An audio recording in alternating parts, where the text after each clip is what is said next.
Explain करने वाले हैं हाल ही में रिलीज़ हुई फिल्म मिशन मजनू की, जो सिद्धार्थ मल्होत्रा और रश्मिका मंदाना की नई फिल्म है जो नेटफ्लिक्स में रिलीज़ हुई है। फिल्म शुरू होती है और हमें दिखाया जाता है कि अमेरिका ने हिरोशिमा और नागासाकी पे न्यूक्लियर हमला किया है, जिससे सारे देशों को ये समझ में आ जाता है कि न्यूक्लियर बॉम्ब की क्या ज़रूरत है और ये आगे चल के कितनी अहम भूमिका रखने वाला है किसी देश की सिक्योरिटी के लिए। देश परमाणु बम बनाने की कोशिश में लग गया था। तरफ हमें 1971 की पाकिस्तान और इंडिया की एक लड़ाई दिखाई जाती है। भारत ने पाकिस्तान को बुरी तरीके से हराया था और जिस समय की प्रधानमंत्री थे इंदिरा गांधी। पाकिस्तान ने लड़ाई तो हराई था, साथों साथ वो हर रोज़ लड़ाई का सामना भी कर रहा था, क्योंकि भारत के कुछ खास जासूस थे जो पाकिस्तान में बैठ के भारत की सुरक्षा के बारे में सोच रहे थे। ये मूवी की कहानी भी एक ऐसे ही जासूस की है जिसने देश की सुरक्षा के लिए खुद को कुर्बान कर दिया। दिन शिफ्ट होती है और हमें 1974 पाकिस्तान की रावलपिंडी को दिखाया जाता है, जहाँ पे बहुत सारे लोग एक साथ नमाज पढ़ रहे थे। उन्हीं में से एक का नाम तारिक था, जो भी उन लोगों के साथ बैठ के नमाज पढ़ रहा था। नमाज ख़त्म होता है और फिर हम देखते हैं कि तारिक एक आदमी के पास जाके उससे काम मांगने लगता है। असल में वो आदमी एक दर्जी के दुकान का मालिक था और तारिक भी एक दर्जी था, इसीलिए वो उसे दर्जी के काम मांगता है। पहले तो वो आदमी मना कर देता है, लेकिन फिर मौलवी साहब के कहने पे वो आदमी तारिक को नौकरी देने के लिए मान जाता है। फिर दूसरे दिन तारिक उस दुकान में जाता है और अपनी हुनर की परीक्षा दे रहा होता है और वो अपनी हुनर में बहुत कुशल था, इसलिए वो उस दुकान में उसको काम भी मिल जाता है। फिर टेस्ट के दौरान तारिक जब एक सुई में धागा डाल रहा होता है, उसी काम के दौरान तारिक की नज़र एक लड़की पर पड़ती है जिसका नाम नसरीन होता है। वो लड़की बचपन से ही देख नहीं सकती थी, लेकिन तारिक को उसे देखने के बाद पहली नज़र में ही प्यार हो जाता है। वो हर एक कोशिश करता है नसरीन के आसपास रहने की। नसरीन जब घर से निकलता है किसी जगह पे जाने के लिए, तब तारिक उसके लिए ऑटो भी रुकवाता है, उसे हर जगह फॉलो भी करता है। तारिक को लगता है कि नसरीन उसे देख नहीं सकती, लेकिन नसरीन उसकी इत्र की महक से उसे हर जगह महसूस कर लेता है। उस दिन के बाद से नसरीन को ऑटो की ज़रूरत नहीं पड़ती, क्योंकि तारिक ही उसे अपने स्कूटर में हर जगह छोड़ने जाता था। इस तरह उन दोनों में प्यार हो जाता है, लेकिन एक दिन बाबा उन दोनों को एक साथ देख लेते हैं। अगले दिन नसरीन के बाबा तारिक के दफ्तर चला जाता है और फिर उसके ऊपर गुस्सा करने लगते हैं और कहता है कि वो दोबारा नसरीन से ना मिले। लेकिन तारिक ये कहता है कि उसने नसरीन से प्यार किया है और शादी करना चाहता है। फिर हमें पता चलता है कि तारिक जिस दफ्तर में काम करता है उसका मालिक नसरीन के अब्बा का साला था। तो नसरीन के घर जाता है और उसके बाबा को समझाता है कि तारिक एक बहुत अच्छा लड़का है, वो नसरीन को बहुत खुश रखेगा। नसरीन लोगों के पास आ जाती है और कहता है कि तारिक से शादी करने पे वो बहुत ज़्यादा खुश रहेगी। के बाद नसरीन के पिता उसके साथ तारिक का शादी करवा देते हैं। दिन यहीं पे ख़त्म हो जाती है। फिर दूसरे सीन में हमें 18 मई 1974 को दिखाया जाता है, जब इंडिया ने भी न्यूक्लियर परीक्षा में सफल हुए थे और पोखरण पे एक शांतिपूर्ण तरीके से इस न्यूक्लियर एमिनेशन को करने में सफल रहे। उस समय के प्रधानमंत्री इंदिरा गांधी के नेतृत्व में ये टेस्ट सफल रहा और भारत दुनिया का 6वां सबसे ताकतवर न्यूक्लियर अधिकारी देश में बदल गया था। ये न्यूज़ पाकिस्तान ने भी देखी थी और उसके होश उड़ गए, क्योंकि उससे कुछ साल पहले 1971 का युद्ध पाकिस्तान हार चुका था। कि इस कोशिश के बाद पाकिस्तान भी न्यूक्लियर परीक्षण में खुद को जुटा दिया था। हमारे पाकिस्तान के प्रधानमंत्री जुल्फिकार अली भुट्टो ने ये तक कह दिया था कि भले ही उन्हें घास की रोटी खानी पड़े, पर वो लोग न्यूक्लियर एग्जामिनेशन ज़रूर करेंगे।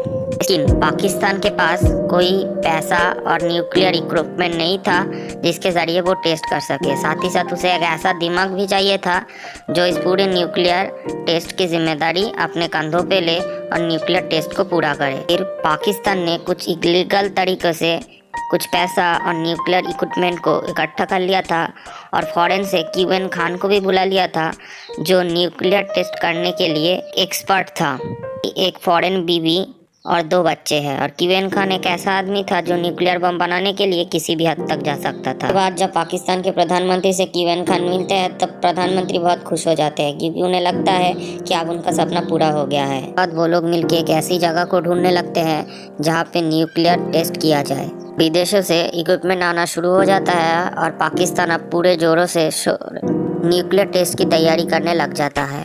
और उसके बाद सीन दोबारा से शिफ्ट होता है और हमें 1977 की रावलपिंडी में तारिक और नसरीन को दिखाया जाता है और वो लोग अपनी शादीशुदा ज़िंदगी में से खुश भी थे, और क्योंकि नसरीन अब प्रेग्नेंट हो चुकी थी तो उनकी खुशी अब दुगनी हो चुकी थी।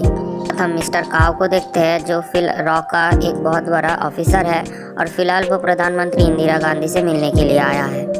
और वो कहता है कि जिस तरह से हमने न्यूक्लियर टेस्ट किया शायद उस तरह से पाकिस्तान भी कुछ करना चाहता है। प्रधानमंत्री इंदिरा गांधी कहता है कि तुरंत अपने रॉ के एजेंट्स को एक्टिव करो और पता लगाओ कि पाकिस्तान में क्या चल रहा है। मिस्टर काव को शक है कि कहीं ना कहीं पाकिस्तान भी न्यूक्लियर टेस्ट करना चाहता है और यहाँ पे हमें रावलपिंडी में तारिक को दिखाया जाता है जो बहुत रात में अपने दफ्तर आया हुआ होता है। चुपचाप आके फ़ोन के सामने बैठ जाता है और कुछ देर बाद एक फ़ोन आती है और वहीं पे हमें पता चलता है कि ये फ़ोन दिल्ली की एक सीक्रेट रॉवेस से आया था और भाई पे हमें पता चलता है कि तारिक और कोई नहीं एक रॉ एजेंट है। असली नाम अमनदीप सिंह है और दूसरी तरफ उससे साथ शर्मा बात कर रहा होता है। शर्मा तारिक से बिल्कुल भी ढंग से बात नहीं कर रहा होता है क्योंकि तारिक यानी अमन का पिता एक गद्दार थे जिसने कुछ इन्फॉर्मेशन पाकिस्तान को भेज दिया था और इस बात की बाहर आने पे उसने खुदकुशी कर ली थी। शर्मा बोलता है कि जिस तरह से हमने परमाणु परीक्षण किया है शायद पाकिस्तान भी उस तरीके से परमाणु परीक्षण करना चाहता है। फिर शर्मा बोलता है कि तुम्हें बस इस बात का पता लगाना है कि पाकिस्तान किस जगह पे परमाणु परीक्षण करने वाला है। और साथ ही साथ शर्मा तारिक को एक ढाबे का एड्रेस भी देता है जहाँ से एक रॉ एजेंट उसे कुछ सामान देने वाला होता है और साथ ही साथ शर्मा इस मिशन का नाम भी बताता है, मिशन मजनू। मिस्टर काव के ज़रिए पता चलता है कि मिस्टर काव ने ही तारिक की ट्रेनिंग दी थी और उसे रॉ एजेंट बनाया था। फिर वहाँ पे खड़ा एक आदमी पूछता है कि सर आपने तारिक को ही क्यों चुना, क्योंकि उसके पिता एक गद्दार थे। फिर काव कहता है क्योंकि मैंने उसकी ट्रेनिंग दिया है, भले ही उसके पिता गद्दार थे लेकिन वो गद्दारी नहीं करेगा और वो अपनी ईमानदारी साबित करने के लिए कुछ भी कर सकता है। फिर तारिक शर्मा के बताए हुए एड्रेस पे ढाबे पर पहुंचता है जहाँ पे उसे ढाबे के मालिक असलम दिखाई देते हैं। असलम उस ढाबे को चला रहा होता है। फिर तारिक असलम के पास जाता है और उससे कहता है कि उसे गोरिल्ला ब्रांड का मसाला चाहिए। असलम ये समझ जाता है कि वो एक रॉ एजेंट है। फिर असलम उसे घर के अंदर ले जाता है और उसे कुछ पैसे और गन देता है, लेकिन तारिक गन लेने से मना कर देता है और वो कहता है कि उसका काम प्यार से होता है, बंदूक की नोक पे नहीं। और ये कहते हुए वो वहाँ से चला जाता है। फिर शर्मा असलम के पास फ़ोन करता है और उसे कहता है कि वो तारिक पे नज़र रखे। आगे हमें तारिक को दिखाया जाता है जो अपने दफ्तर आया हुआ था और उसे उस वक्त कुछ जनरल के कपड़े देखता है कि जो पैकिंग होके कहीं जाने वाला होता है। फिर वो उनसे कहता है कि वो उन कपड़ों को पैक करके वहाँ तक डिलीवरी करके आएगा और फिर बीच में ही तारिक साइकिल रोक के जनरल की कपड़े के ऊपर का 2 बटन खोल देता है। फिर इस बक्से को पैक करके दोबारा से भेज देता है। फिर जनरल दफ्तर में फ़ोन करता है और दफ्तर के मालिक के ऊपर बहुत चिल्लाने लगता है। फिर तारिक उन्हें शांत करते हुए कहता है कि वो जनरल के घर चला जाएगा और उनका बटन भी लगा के आएगा और उनसे माफ़ी भी मांगेगा। फिर तारिक जनरल के घर चला आता है और उसके कपड़े में बटन लगाने लगता है। दरअसल तारिक यहाँ पे खुद ही आना चाहता था क्योंकि वो पता लगाना चाहता था कि परमाणु परीक्षण कहाँ पे हो रहा है। वो जनरल तारिक को बहुत कुछ तो नहीं बताता लेकिन ये कह देता है कि वो भी न्यूक्लियर टेस्ट कर रहा है और वो रावलपिंडी के आसपास ही कर रहा है। फिर तारिक वहाँ से चला आता है। तारिक इन्वेस्टिगेशन करने लग जाता है, हर वो जगह पे चेक करने लगता है जहाँ पे परमाणु परीक्षण किए जा सकते हैं, लेकिन फ़िलहाल तो उसके हाथ में कोई ऐसा इन्फॉर्मेशन नहीं लगा था जिससे ये साबित हो पाए कि परमाणु परीक्षण कहाँ पे हो रहे हैं। और फिर रात को जब नसरीन को टॉयलेट लगती है तब वो तारिक से कहता है कि प्रेग्नेंट की अवस्था में बहुत टॉयलेट लगता है। तब वो कहता है कि काश उसके घर में भी एक अंग्रेज़ी टॉयलेट होता है। इसी बात से तारिक के दिमाग में कुछ आइडिया आ जाता है। फिर अगले दिन तारिक एक हार्डवेयर के दुकान पे जाता है और वहाँ पे अंग्रेज़ी टॉयलेट के बारे में पूछने लगता है। दुकान का मालिक ये बताता है कि अंग्रेज़ी टॉयलेट तो नहीं मिलता लेकिन ऑर्डर मिलने पे बनाते हैं। हाल ही में एक ही ऑर्डर मिला था और वो बनाया गया था। तब तारिक उससे उस ऑर्डर के बारे में पूछता है कि कहाँ डिलीवरी किया गया और दुकान का मालिक उसे वो एड्रेस वगैरह दे देते हैं। और फिर आगे हमें इंडिया का सीन दिखाया जाता है जहाँ पे इलेक्शन हुई थी और इंदिरा गांधी से सत्ता छीन जाती है और इंडिया का नया प्रधानमंत्री मोरारजी देसाई बनते हैं। मोरारजी देसाई संपूर्ण तरीके से शांति और वार्ता के साथ समझौता करने वाले इंसान थे। फिर मिस्टर काओ उन्हें ये बताता है कि पाकिस्तान भी न्यूक्लियर टेस्ट करने की कोशिश कर रहा है, लेकिन हमारे रॉ एजेंट उन्हें ढूंढने के लिए पूरी कोशिश कर रहे हैं। फिर मोरारजी देसाई मिस्टर काओ को ये कहते हैं कि अपने रॉ एजेंट से तुरंत इस मिशन को अबॉर्ट करने के लिए कहो। वो ये कहते हैं कि ये सारी चीज़ें बातचीत से संभली जा सकती है, और प्रधानमंत्री को भी ये लग रहा था कि इन सब में पैसा और भक्ति वेस्ट हो रहा है। दरअसल मिस्टर काओ प्रधानमंत्री इंदिरा गांधी के लिए काम करते थे और ये मोरारजी देसाई को बिल्कुल भी पसंद नहीं, इसीलिए उन्होंने परमिशन नहीं दी। फिर नेक्स्ट सीन में हमें पता चलता है कि मिस्टर काओ ने अपने पद से इस्तीफा दे दिया था ताकि वो इस मिशन को कंटिन्यू रख सके। दूसरी तरफ हम रावलपिंडी में तारिक को देखते हैं, जो उस एड्रेस पे पहुंच चुका था जहाँ पे अंग्रेजी टॉयलेट डिलीवर हुई थी। वहाँ पे एक बूढ़ी औरत थी। तारिक को अपने पास बुलाता है और बातों ही बातों में तारिक को सारा इन्फॉर्मेशन दे देता है जो तारिक को चाहिए था। फिर रात होते ही तारिक उस घर के अंदर चला जाता है और अंग्रेजी टॉयलेट को चेक करने लगता है। अंग्रेजी टॉयलेट को देख के वो समझ जाता है कि ज़रूर विदेश से कोई ना कोई आया है, और साथ ही साथ तारिक इस घर में कौन कौन लोग रुके थे उसके बारे में भी पता कर लेता है। बहुत बड़ा नाम सामने आता है जो AQ खान का था। रात होते ही तारिक शर्मा को फ़ोन करता है और AQ खान के बारे में बताने लगता है, लेकिन शर्मा तारिक से सीधे मुँह बात ही नहीं करता। वो कहता है कि उसे AQ खान से कोई मतलब नहीं है। तारिक को सिर्फ इस बात का पता लगाना है कि पाकिस्तान परमाणु प्रशिक्षण कहाँ कर रहा है, और उसे इस बात से कोई दिलचस्पी नहीं है कि AQ खान कौन है। फिर तारिक जब दफ्तर से निकल रहा होता है तब नसरीन के बाबा उसे देख लेते हैं और उन्हें तारिक पे शक भी हो जाता है। दरअसल नसरीन के अब्बू को इस बात का शक होता है कि तारिक के शायद दूसरे किसी औरत के साथ चक्कर चल रहा है। दूर से असलम भी ये सब कुछ देख रहा होता है। दरअसल उसे लगता है कि शायद तारिक अब पकड़ा जा चुका है। फिर असलम जाके तुरंत बाद शर्मा को बता देता है। शर्मा उसे ऑर्डर देता है कि तुम जाके तारिक को मार डालो। फिर असलम अपनी बंदूक में गोली भरता है और घर से निकलता है, और दूसरी तरफ हम नसरीन और तारिक को सोते हुए देखते हैं। फिर अचानक उनके दरवाजे पे कोई आता है। तारिक जब दरवाज़ा खुलता है तब दरवाजे पे असलम खड़ा हुआ था और असलम उसे गोली मार देता है, और यहीं पे सीन कट हो जाती है। फिर अगले सीन में हम जनरल जिया को देखते हैं, जो इस्लामाबाद में प्राइम मिनिस्टर के रेसिडेंट पे हमला कर देता है अपने सोल्जर्स के साथ। दरअसल यहाँ पे तख्ता पलट होने वाला है। आपसे प्रधानमंत्री ही इस देश को नहीं चलाएंगे, बल्कि पाकिस्तान का आर्मी इस देश को चलाएगा। फिर अगले सीन में हम एक फ्यूनरल का सीन देखते हैं जहाँ पे बहुत सारे लोग इकट्ठा हुए थे। दरअसल रात को जो आदमी मारा गया था वो नसरीन के अब्बू थे, तारिक नहीं। इसके बाद हमें उस रात का सीन दिखाया जाता है। दरअसल उस रात असलम ने नसरीन के अब्बू को मारा था, तारिक को नहीं।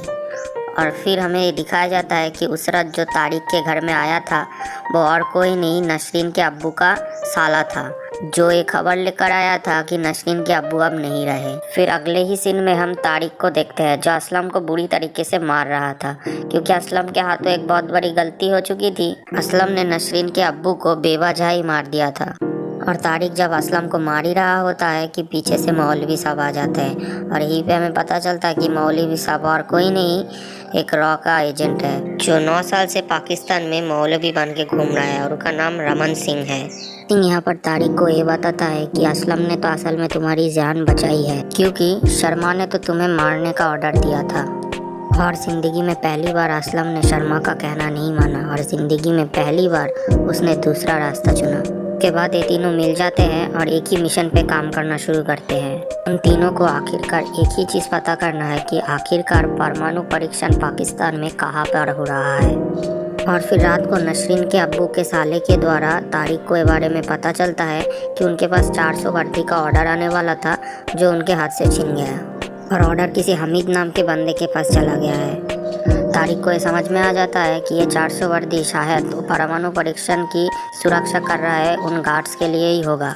में हम पाकिस्तान में जनरल जिया को देखते हैं, जो Indian prime minister Morarji Desai के साथ शांति समझौते के बारे में वार्तालाप कर रहे थे। हम देखते हैं कि तारिक हमीद नाम के बंदे के पास उससे मिलने के लिए गया था। से पता करने की कोशिश करता है कि आखिर ये वर्दी उन्हें कहाँ डिलीवरी करनी है, लेकिन हमीद उन्हें ये बताता है कि ये वर्दी के उन्हें खुद डिलीवरी नहीं करना है, बल्कि सोल्जर्स आके खुद लेके जाएंगे। तारिक के दिमाग में एक आइडिया आता है और दूसरे दिन वो असलम रमन सिंह को लेके नकली पुलिस ऑफिसर बन के उन सोल्जर से ये पता कर लेते हैं कि वो वर्दी कहाँ जा रहा है। पता चलता है कि ये वर्दी काहूटा नाम की एक जगह पे जाने वाली है। अगले ही दिन वो लोग काहूटा के लिए निकल जाते हैं और काफ़ी देर तक छानबीन करने के बाद उन्हें पता चलता है काहूटा में एक ही जगह है जहाँ पे परमाणु परीक्षण हो सकता है। सॉलिड एविडेंस ना होने की वजह से शर्मा उनकी कोई भी बात नहीं मानता। शर्मा कहता है कि अगर उनके पास सॉलिड एविडेंस हो तभी वो मान सकता है कि वहाँ पे परमाणु परीक्षण हो रहा है। शर्मा उन्हें ये बताता है कि कुछ ही दिन में इजराइल क्वेटा पे हमला करने वाला है। इससे पहले तक अगर वो सबूत ला पाए तो ठीक है। फिर तारिक रमन सिंह और असलम को ये कहता है कि अब उसे ही फैसिलिटी के अंदर जाके सबूत लाना होगा, सिर्फ तभी कुछ हो सकता है।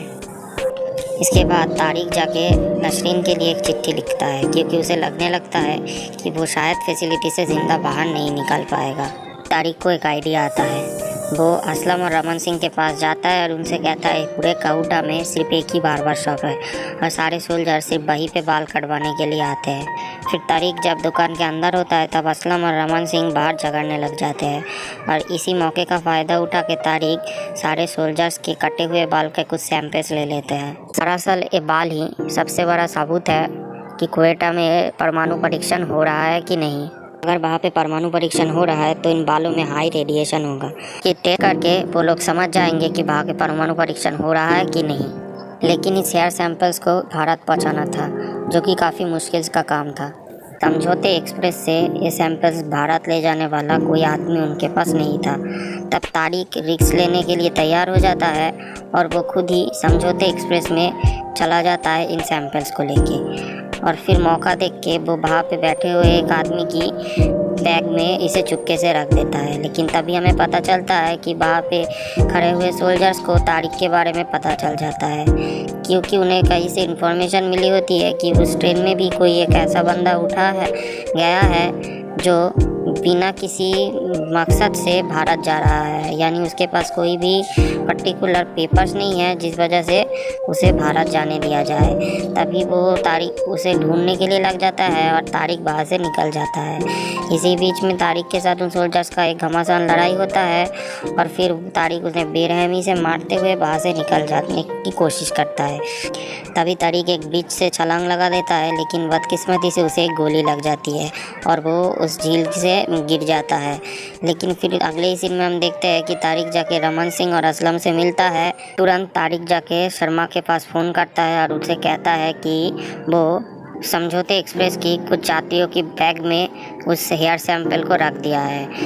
हेयर समझौता एक्सप्रेस जब इंडिया पहुंचे तब तुरंत वहां से सैंपल्स को कलेक्ट कर लिया जाए। फिर हम देखते हैं कि स्टेशन पे कुछ ऑफिसर्स खड़े होते हैं जो उन लोगों से वो हेयर सैंपल्स कलेक्ट कर लेता है और उसे लैब में टेस्ट करने के लिए दे देते हैं। दूसरी तरफ हम देखते हैं कि इजराइल के कुछ फाइटर प्लेन्स क्वेटा पे हमला करने के लिए पूरी तरह से तैयार होते हैं। लैब में टेस्ट का रिजल्ट आता है जिनमें पता चलता है कि बालों में हाई रेडियंस है और ऐसी तभी पॉसिबल है जब उस जगह के आसपास कहीं पे परमाणु परीक्षण हो रहा होता है।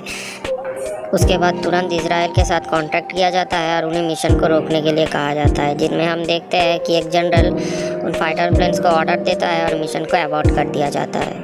आगे जब ये बात मोरारजी देसाई को पता चलता है तो वो अपने ऑफिसर्स पे खूब चिल्लाते हैं क्योंकि ये मिशन उनकी मर्जी के बगैर उन्हें बिना बताए किया जा रहा था। उसके बाद हम देखते हैं कि शर्मा तारिक के पास फ़ोन करता है और उससे माफ़ी मांगता है। शर्मा ये कहता है कि उसे लगता था कि टेलीफोन की इस पर बैठा हुआ इंसान ही देशभक्त है, लेकिन शर्मा कहता है कि तुम असली देशभक्त हो। वो कहता है कि तुम्हें बार बार गद्दार बुलाने के लिए भी माफ़ी मांगता हूँ। और शर्मा ये कहता है कि तुमने जो किया भले ही इतिहास तुम्हें याद ना रखे, लेकिन तुम्हारा बच्चा अमनदीप सिंह का नाम ज़रूर याद रखेंगे। उसके बाद हम मोरारजी देसाई को देखते हैं जो पाकिस्तान में जनरल जिया को फ़ोन करता है और कहता है कि आप लोग न्यूक्लियर परीक्षण कर रहे हैं, उसे अभी रोक दे वरना हम लोग अब पे अटैक कर देंगे। बाद हम देखते हैं कि जनरल जिया तुरंत एक्यू खान को बुलाता है और उन्हें मिशन अबॉर्ट करने के लिए कहता है क्योंकि वो कहते हैं कि अगर वो मिशन इस वक्त अबॉर्ट नहीं करते तो इंडिया उन पर अटैक कर देगा। इस साथ जनरल जिया को इस बारे में पता चल जाता है कि इस मिशन को बर्बाद करने के पीछे उनके ही देश में छुपे हुए रॉ के एजेंट्स का हाथ है। अब उनका मिशन इस बात पे लग जाता है कि उनके देश में छुपे हुए उन रॉजर्स को ढूंढ के मारने पे। इस सीन में हम देखते हैं तारिक और नसरीन को, जहाँ पे तारिक नसरीन को ये बताता है कि उसकी दुबई पे एक बहुत अच्छी जॉब लग गई है और अब वो लोग दुबई जाने वाले हैं। दूसरी तरफ हम देखते हैं कि पाकिस्तान के सोल्जर्स रॉ एजेंट्स को ढूंढने में लग जाता है। वो लोग ये देखते हैं कि 2 हफ्तों के अंदर किन किन लोगों ने इंडिया से पाकिस्तान फ़ोन किया था और किन किन लोगों ने इंडिया से पाकिस्तान से इंडिया फ़ोन किया था और उनसे बात की थी। वो उन लोगों की एक लिस्ट बनाता है। यहाँ दूसरी तरफ तारिक के पास दुबई की टिकट आ चुकी थी और वो लोग दुबई के लिए तैयार होने वाले थे। जहाँ पे हम दूसरी तरफ देखते हैं कि पाकिस्तान ऑफिसर्स के इन्वेस्टिगेशन के बाद उनके सामने 21 लोगों का नाम आता है जो लोग पाकिस्तान से इंडिया पे बातचीत करते थे। 21 लोगों के ऊपर उनको सबसे ज़्यादा शक है, लेकिन वो ये कहते हैं कि इन 21 में से कुछ ही लोग रॉ का एजेंट है और बाकी सब निर्दोष है। लेकिन उन सारे 21 लोगों को मारने का ऑर्डर दे दिया जाता है। और दूसरी तरफ हम देखते हैं कि तारिक और नसरीन अपने परिवार से अलविदा कह रहे थे। दूसरी तरफ हम असलम के ढाबे को देखते हैं जहाँ पे कुछ पाकिस्तानी ऑफिसर्स आए हुए थे। असलम उन सबको देख के उन पे गोलियां चलाने लग जाता है और कुछ को वो मार भी गिराता है, लेकिन अंत में असलम गोलियों से मारा जाता है। फिर हम देखते हैं कि पाकिस्तान के सोल्जर्स धीरे धीरे इन 21 लोगों को मारना शुरू कर देता है और इन सबको मारने लग जाते हैं। फिर थोड़ी देर बाद हम देखते हैं कि रमन सिंह असलम से मिलने के लिए आया है क्योंकि उससे कुछ बातचीत करनी थी, लेकिन आते के बाद वो असलम को देखता है कि वो जो ज़मीन पे गोली खा के पड़ा हुआ था। ये सब कुछ देखने के बाद रमन सिंह तुरंत तारिक के पास जाता है और उसे कहता है कि पाकिस्तानी ऑफिसर्स हमें ढूंढने की कोशिश कर रहे हैं, शायद वो लोग हमें मार भी दे। और रमन सिंह ये कहता है कि तुम तुरंत नसरीन को लेके यहाँ से निकल जाओ दुबई के लिए। हम देखते हैं कि नसरीन और तारिक दोनों घर से निकल चुके हैं, लेकिन दूसरी ही तरफ हम देखते हैं कि नसरीन के घर पे वही पाकिस्तानी ऑफिसर्स आ पहुँचे हैं और उन लोगों के हाथ में नसरीन और तारिक का एक तस्वीर भी लग जाता है। दूसरी तरफ हम देखते हैं कि रमन सिंह का एक गाड़ी से जा रहा था और उस गाड़ी का पीछा भाई पाकिस्तानी ऑफिसर्स लोग कर रहे थे। फिर हम देखते हैं कि रमन सिंह एक ढाबे पे जाके रुक जाता है और वहाँ पे सिगरेट पीते हुए अपनी फैमिली की तस्वीर देखने लग जाता है। और कुछ देर बाद जहाँ पे वहाँ पे पाकिस्तानी ऑफिसर्स लोग आते हैं, तब वो अपने हाथ से सिगरेट का टुकड़ा छोड़ देते हैं जो नीचे रखे पेट्रोल पे जाके गिरता है और जो दूर खड़े उसके गाड़ी से निकल रहा था। फिर तुरंत वहाँ पे एक ब्लास्ट होता है और बहुत से लोग मारे जाते हैं और रमन सिंह भी इस ब्लास्ट में मारा जाता है। दूसरी तरफ हम देखते हैं कि तारिक और नसरीन दोनों ही एयरपोर्ट पे आ चुके थे और वो लोग एयरपोर्ट पे अंदर जा रहे थे। तभी अचानक वहाँ पे पाकिस्तानी ऑफिसर्स आ जाते हैं और वो लोग उनकी तस्वीर दिखाते हुए पूछताछ करके उन्हें ढूंढने लगते हैं। तारिक को समझ में आ जाता है कि वो अब यहाँ से ज़िंदा नहीं जा सकता, लेकिन वो कोशिश करता है कि नसरीन यहाँ से सेफली चला जाए। फिर तारिक जाके नसरीन से कहता है कि उन लोगों का सीट अलग अलग पड़ा है और वो लोगों को शायद अलग ही बैठना पड़ सकता है। तारिक ये भी कहता है कि वो नसरीन से बहुत प्यार करता है और अपनी जान से ज़्यादा उसे ही चाहेगा अपनी आखिरी सांस तक। तारिक ये बताता है कि वो लोग अपने बच्चे का नाम अमन रखेंगे और फिर तारिक वहाँ से चला जाता है और वो दूर खड़ा होकर देखने की कोशिश करता है कि नसरीन वहाँ से सेफली निकल पाया है कि नहीं। लेकिन कुछ देर बाद वहाँ पे पाकिस्तानी ऑफिसर्स आ जाते हैं जो नसरीन की ओर दिखाकर उसकी पासपोर्ट को चेक करने के लिए कहता है। तारिक वहाँ पे समझ जाता है कि वो नसरीन को शायद पकड़ लेंगे, तभी वो दूर खड़े होकर जय हिंद जमदात माता की जय ये कह के चिल्लाने लग जाता है। तभी पाकिस्तानी ऑफिसर्स की नज़र उस पर पड़ती है और यहाँ पे तारिक के साथ उन पाकिस्तानी ऑफिसर्स का एक घमासान लड़ाई होता है, जिनमें तारिक बहुतों को मारता है, लेकिन अंत में वो गोलियों की वजह से मारा जाता है। और फिर हम देखते हैं कि नसरीन का फ़्लाइट वहाँ से टेक ऑफ करके चला गया है और तारिक ये देखते हुए बहुत खुश होता है और मुस्कुराने लगता है। फिर हम देखते हैं कि नसरीन उस फ्लाइट में अकेले ही चला गया है और दुबई पहुंचने के बाद उसे पता चलता है कि तारिक वहाँ पे नहीं है और फिर वो बहुत ज़ोरों से रोने लगता है। तभी हम देखते हैं कि पीछे से एक हाथ आके नसरीन के कंधे पे रुकता है। वहाँ पे हमें पता चलता है कि वो और कोई नहीं मिस्टर काव है। मिस्टर काओ नसरीन को एक चिट्ठी पढ़ के भी सुनाता है जो तारिक ने नसरीन के लिए लिखी थी, जहाँ पे तारिक ने अपने बारे में सब कुछ लिखा था कि वो कौन है, और वहाँ पे तारिक ने ये भी लिखा था कि वो नसरीन से सबसे ज़्यादा प्यार करता है, भले ही उसने उसे धोखा दिया हो। यहीं पे हम देखते हैं कि नसरीन बहुत ज़ोरों से रोने लगती है और यहीं पे सीन कट हो जाता है। दूसरी तरफ हम देखते हैं कि जनरल जियाउल हक ने आखिरी तक यही कहा था कि उन्होंने कोई भी परमाणु परीक्षण करने की कोशिश नहीं किया है, लेकिन हम दूसरी तरफ देखते हैं कि AQ खान ने कन्फेस कर लिया था कि उन्होंने परमाणु परीक्षण की पूरी कोशिश की थी और वो सफल भी होने वाले थे, लेकिन बदकिस्मती से उन्हें वो प्रोजेक्ट बीच में ही रोकना पड़ा। फिर हमें दिखाया जाता है 1998 पे हमने PM अटल जी वाजपेयी की नेतृत्व में पोखरण पे दूसरा परमाणु परीक्षण किया था, जिसमें हम सफल भी रहे, और यहीं पे फिल्म ख़त्म हो जाती है। दोस्तों, आप लोगों को ये फिल्म कैसी लगी हमें ये ज़रूर बताएगा। Like us, share us and subscribe us and comment us and hit the bell icon for new videos. Thank you.